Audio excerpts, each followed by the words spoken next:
Et là où il y a eu une réception qui a été très très forte, c'est en Afrique.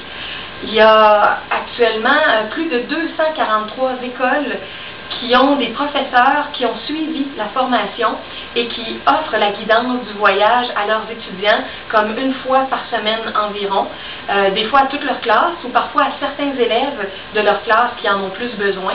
Et les directeurs de ces écoles-là et les professeurs disent que c'est extraordinaire tout ce qui change dans l'école parce que les enfants se libèrent de plein de souffrances émotionnelles qu'ils ont, que ça vienne de problèmes de famille dysfonctionnelle, de problèmes relationnels, de difficultés qui ont été vécues à cause de la guerre aussi en Afrique, de deuil qu'ils ont dû vivre, des gens qui étaient proches qui sont morts, toutes sortes de choses qui ont affecté émotivement ou physiquement les enfants. Et l'état intérieur de ces enfants-là change et recontacte leur potentiel de lumière. Ils sont plus optimistes et l'énergie change beaucoup. C'est vraiment beau de voir les témoignages, soit des parents, soit des enfants. Donc, ils sont à l'avant-garde avec cette approche-là en Afrique et j'espère qu'un jour, ça va rentrer aussi en Amérique, en Europe, dans d'autres endroits parce que c'est vraiment une approche pleine d'espoir pour la guérison.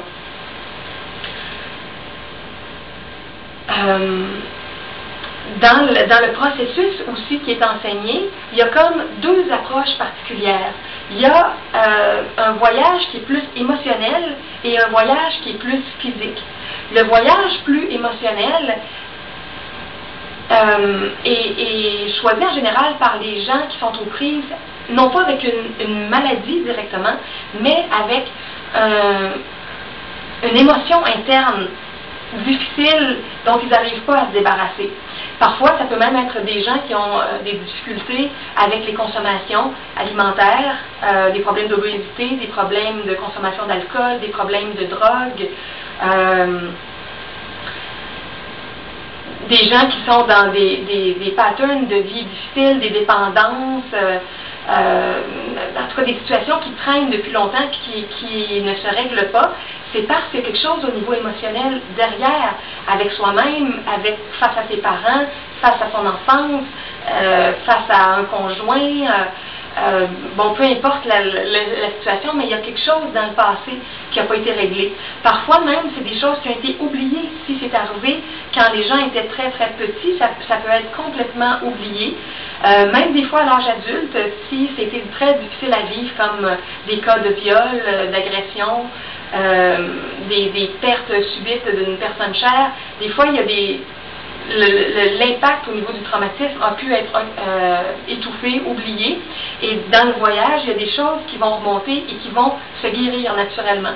Alors, ça va pour toutes les guérisons émotives qui sont à vivre. Alors, le processus peut être fait d'une certaine façon en guidant émotivement et en nous permettant de contacter vraiment la source de lumière à l'intérieur de nous, là où se trouve tout notre potentiel, auquel on peut puiser pour faire face à notre vie présentement. L'autre voyage, c'est le voyage physique, je pense qu'elle l'appelle dans ces termes. Alors lui, c'est plus pour la guérison physique directement. Donc les gens vont plus se mettre en contact avec une zone de leur corps qui est blessée. Ça peut être les yeux, la gorge, une zone des poumons, du ventre, un genou, peu importe la zone du corps qui est affectée. Le point de départ pour le voyage intérieur va être cette zone-là qui est malade dans le corps. Et par la suite, il va y avoir des liens qui vont être faits, puis on va retrouver des émotions, bien sûr, mais des événements de la vie qui sont connectés à cette partie du corps-là. Il y a un témoignage aussi dans le livre de Journey directement, de quelqu'un, une personne qui était une personne du 3e âge, qui avait des problèmes aux poumons, qui avait un cancer aux poumons, et qui avait réussi par son propre processus, le chemin qui était déjà fait, de stabiliser le cancer. Donc, il était comme en régression, mais il restait quand même des choses malsaines au niveau des poumons qui pouvaient être vues au niveau des radiographies. Et cet homme-là est allé rencontrer Brandon en souhaitant juste mieux comprendre que les effets du travail intérieur, mais finalement, en vivant le voyage avec elle, il est allé beaucoup plus loin.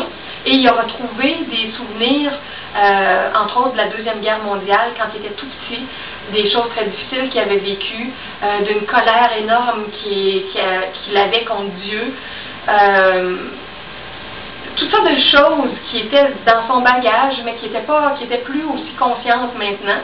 Et un nettoyage beaucoup plus profond s'est fait. Et ce que ça a donné comme résultat, c'est que cet homme-là a fait disparaître complètement les traces de sa maladie au niveau du poumon. Et il semblerait, moi je ne suis pas spécialiste à ce niveau-là, mais que c'est très très difficile de régler complètement quelque chose au niveau d'un poumon. Dans sa région où il habitait en Europe, même les spécialistes disaient que c'était une première, qu'ils n'avaient jamais vu ça, quelqu'un qui se guérissait complètement, qui n'avait plus aucune trace de la maladie à ce niveau-là. Alors c'est pour nous aider à comprendre que quand on comprend vraiment l'origine, la cause, et qu'on arrive à vivre les pardons nécessaires, les lâcher-prise, les acceptations, qu'on arrête de se battre avec une situation, puis qu'on fait la paix en profondeur, comment tout ce qui s'est généré en nous puis qui nous a rendus malades peut complètement se résorber.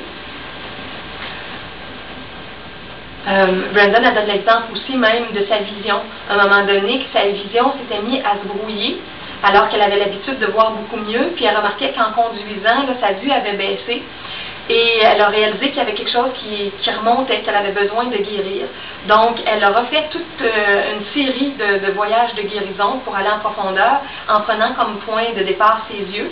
Et elle a identifié des choses qu'elle avait vécues à un moment donné quand elle était, je me souviens pas si c'était, je pense que c'était au début de l'université ou en tout cas des situations difficiles avec des jeunes de son âge. Et des choses qu'elle avait complètement oubliées, mais qui étaient là, au fond, à l'intérieur d'elle-même. Alors ça aussi, en réglant ça, il y a des petits détails au niveau de ses yeux qui se sont guéris et elle a retrouvé sa vision parfaite.